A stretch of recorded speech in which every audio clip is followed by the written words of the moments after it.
Welcome everyone to Best Wedding Ever. We're Nicole and Alex. We help new and novice officiants plan and officiate perfect, personal wedding ceremonies. So if you have a question about how to turn your ceremony chaos into the best wedding ever, let us know in the comments. Welcome back, everyone. In this episode, we're going to talk about getting a little respect as an officiant. So our question comes from an officiant who's working on her brother's wedding, and she's got some family that's acting up. So she writes, "Some members of my extended family have been saying obnoxious things about officiating my brother's ceremony. They don't let women be priests for a reason, and nonsense like that.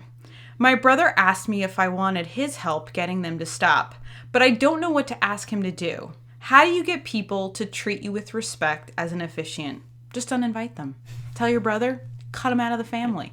Let them sit home alone, making their little jokes to themselves. And I'll tell you, everybody at the ceremony is going to be like, peace and quiet. What's that like?" Yeah, they might be the kind of relatives that you would just assume not have at the wedding. Yeah. Okay, so here's the thing.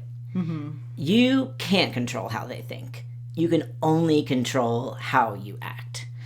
Their grumbling isn't going to stop you from officiating the wedding. It just isn't. Have you watched The Crown? It's time to channel your inner Queen Elizabeth. She ascended the throne young, amid a lot of skepticism, a lot of grumbling. A lot of people didn't believe that she had the ability to follow in her father's footsteps. But guess what? Those haters didn't change the simple fact that she was the queen. And over time, she won their respect. And I think this is true in the religious world as well.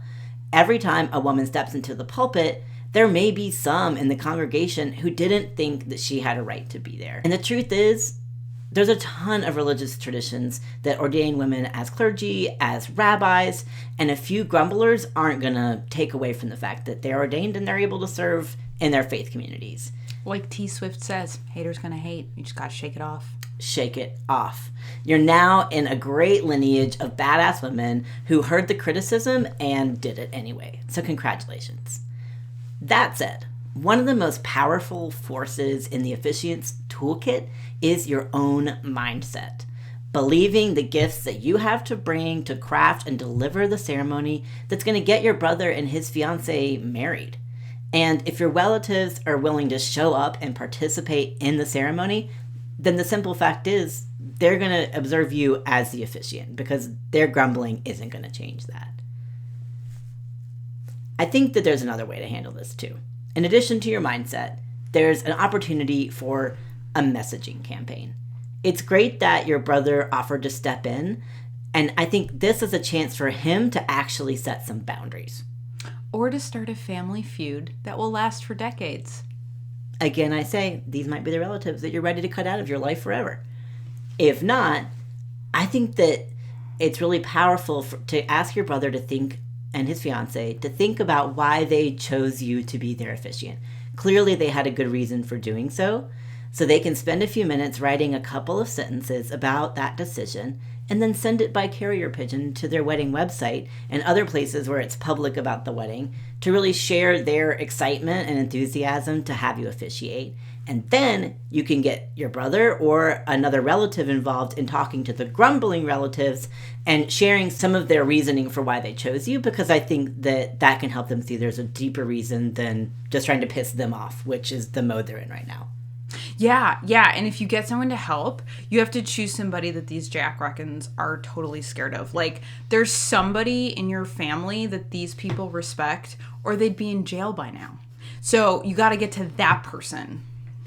I think that's absolutely spot on, that the right messenger is the one that they're actually going to listen to. And maybe it's fear, maybe it's respect, maybe it's they got some dirt on them, you know what I mean? To actually have them hear the words that the person's saying about why you're the officiant. So it's going to help him practice some boundaries with this family that may have caused trouble in the past. And I think that means that everybody wins. Well, we like when everybody wins. Especially you. Especially you. Yeah. We think you're going to do an awesome job. We know that you're going to be super prepped to do this. And at the end of the day, your brother and his fiancé are going to get married. Yeah. Congrats. Yeah, and we can't wait to hear how it goes. So let us know. Definitely. Thanks so much for joining us, officiants.